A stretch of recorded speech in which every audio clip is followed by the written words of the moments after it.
Холивудската звезда Ребел Вилсон успешно се одбрани од обвинувањата за клевета што против неа ги поднесе младата актерка Шарлот Мекинес, која ја толкува главната улога во нејзиниот режисерски деби филм Деп, пишува CNN.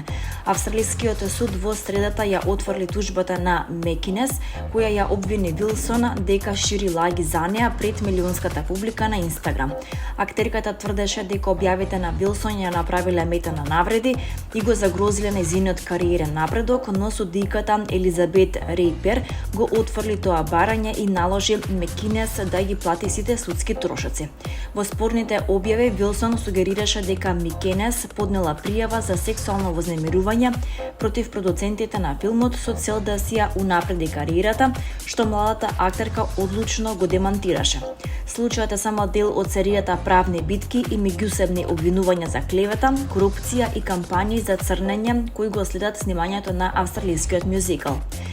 Еден од клучните моменти во судењето беше инцидентот од септември 2023 година, кога Мекинес и продуцентката Аманда Гос се капале заедно во када во пентхаус во Сиднеј.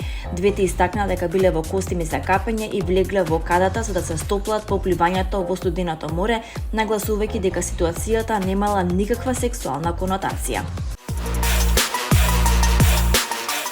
Селена Гомес, родена во Тексас, во семејство што се соочуваше со финансиски предизвици, го притвори детскиот талент во разновидна кариера што ги опфаќа телевизијата, музиката и козметичката индустрија. Почна како актерка во детски серии, се искачи на врвот на светските музички листи, а денес управува со козметичкиот бренд Rare Beauty. Нејзиниот пат од самокрено семејство до една од најголемите бизнис фигури во забавната индустрија е приказна за упорност, предприемништво и отвореност за сопствените здравствени проблеми. Главниот пробив се случи во 2007 година, кога ја доби улогата на Алекс Русо во серијата Волшебниците од Вејберли Плейс на ТВ каналот Дизни. Овој проект ја претвори во една од најгледаните млади глумици во светот, отворајќи и врата кон филмски роли како приказна за Уштена пепилашка и Рамона и Бизус. По успехот со групата Селена Гомес и сцената, Гомес започна самостојна музичка кариера. Незиниот соло деби албум Stars Dance од 2013 година се искачи на првото место на американската топ листа Billboard 200, предводен од хит синглот Come and Get It. Гомес успеа да направи транзиција кон посериозни актерски и продукциски улоги. Покрај гласот за ликот Мејвис во анимираната франшиза Хотел Трансилванија, таа оствари значаен успех како глумица и извршна продуцентка на хумористичната серија Само убиства во зградата, каде што глуми заедно со Стив Мартин и Мартин Шорт. Серијата доби високи оценки од критичарите и ја позиционираше Гомес како сериозен продуцент во холивудската индустрија.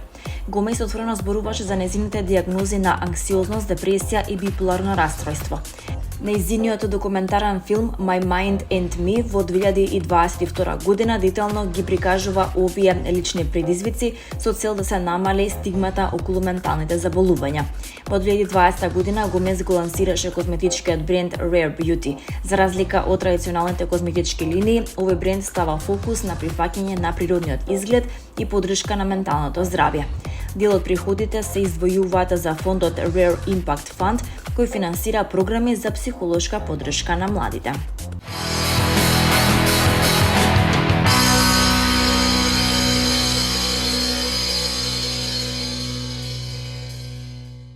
Денес роден ден прославува нашата истакната режисерка, сценаристка и продуцентка Ана Јакимска, една од најталентираните представнички на новата генерација македонски филмски автори, која со своите дела успешно ја представува македонската кинематографија на меѓународната сцена.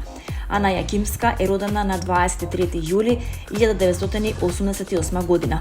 Таа е коосновач и раководител на продукција и развој за креативното студио Сутерен, кој се занимава со филмска и видеопродукција, а во својата кариера успешно ги спојува режијата, сценариото и визуелното раскажување.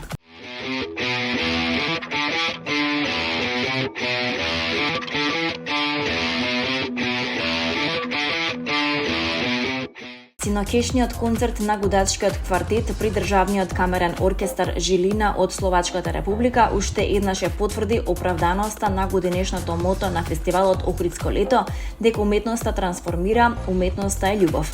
Токму таков беше и настапот на членовите на овој состав: Роберт Копелман, прва виолина, Катерина Миронова, втора виолина, виолистот Александар Диагилев и виоленчелистката Дарија Земскаја. Со своето вдаховено музицирање тие ги разбудија сите сетила кај љубителите на класичната музика, кои го проследија концертот во црквата Света Софија.